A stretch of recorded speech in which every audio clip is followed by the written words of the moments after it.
what was going on. I remember it was a time when we were out there at the block. I was in the gym. My brothers were outside. Somebody drove by, gun outside the window. Do do do do do do do do do. Everybody just flying in the gym, back into our sanctuary. Like that's how bad the block is for real. Like, so whenever I really say that's our peace, like that's the only thing that kept most of us out of the streets was being able to come to the block. And so whenever I went in there, all those guys that's in there, they're like my brothers. Like to this day, like if I see them, like we got handshakes that we had since we was a kid that we still do. Like we still talk. Like we done seen each other every single day of the year. We ain't seen each other in months.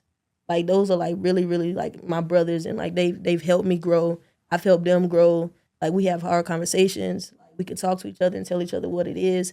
And I feel like that really just kind of tells you about like the block and like who we are as people. Yeah, yeah. I'm having a little bit of nostalgia right now due to the fact of when you say things such as the block being a sanctuary, right?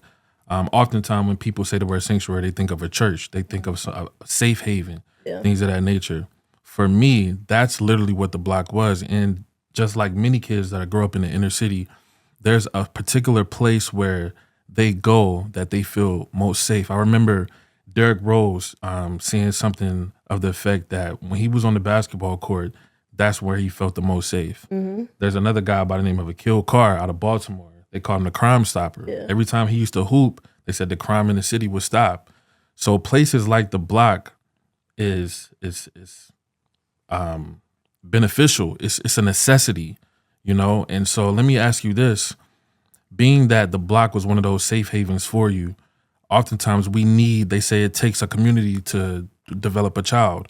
Who were those individuals in your circle or in your community that inspired you to stay on the right path, you know, to not get indulged into anything that our people are easily indulged into? Yeah. Who are those people? My pops. Like you know this too. Like my pops, he was like the mentor for everybody on the block. Like he was like the father figure for everybody. So whenever I say that they were my brothers, they real life my brothers. They real life the people that I grew up with. And I think the moment that kind of changed my life was when my pops took me to the track. And, you know, they had just built that track around the baseball field at the block. It was a little upgrade for the hood. And I seen a couple of my friends dealing drugs. And I was standing on the track with him. And he just stopped me. He was like, yo, let me ask you a question. I need you to make a decision right now. I was like, yo, what's up?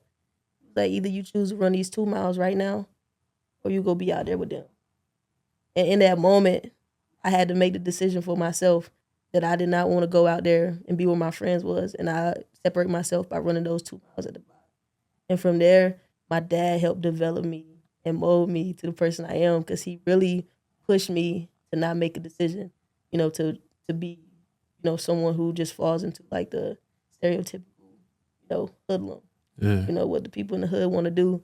And I think that right there really put things into perspective for me.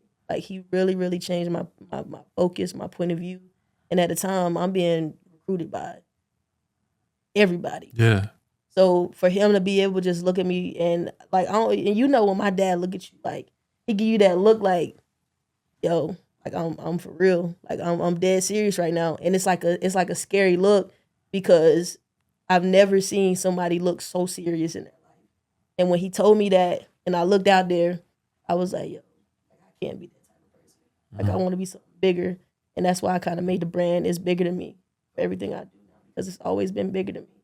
It's been giving kids hope that you don't have to resort to doing the things that you see around you. Yeah. So. Absolutely. That's tough. I want to go back a little bit. You mentioned, your father being that big inspiration in your life. Shout out to the fathers out there. Shout out to the fathers. Shout out to, especially the black fathers. You're a new father, right? I'm a new father. Oh, congrats. Congrats. Yes, thank you. 6 months. Yeah. You got a leaguer coming out. Oh, yeah. Facts. Number 1 pick, 2042. Okay. Right. Yeah, say that. Yeah. Right? So a fathership is important. Parenting is important. And you mentioned this was during a time in your life where you was recruited by everyone. So bring me back to right before you were, being recruited by these people. Who did you begin to play basketball with? who put you in front of the limelight to be able for those individuals to even be able to see you, to be recruited, to get noticed, to get, as they would say, scouted back in the day? Yeah. To be honest, I don't even know how it all started. Like, I'm a kid. Like, I'm in like 4th, 5th grade, and I'm just hooping with the guys. Like, my daddy started an AAU team just so we could, you know, travel and play on the road.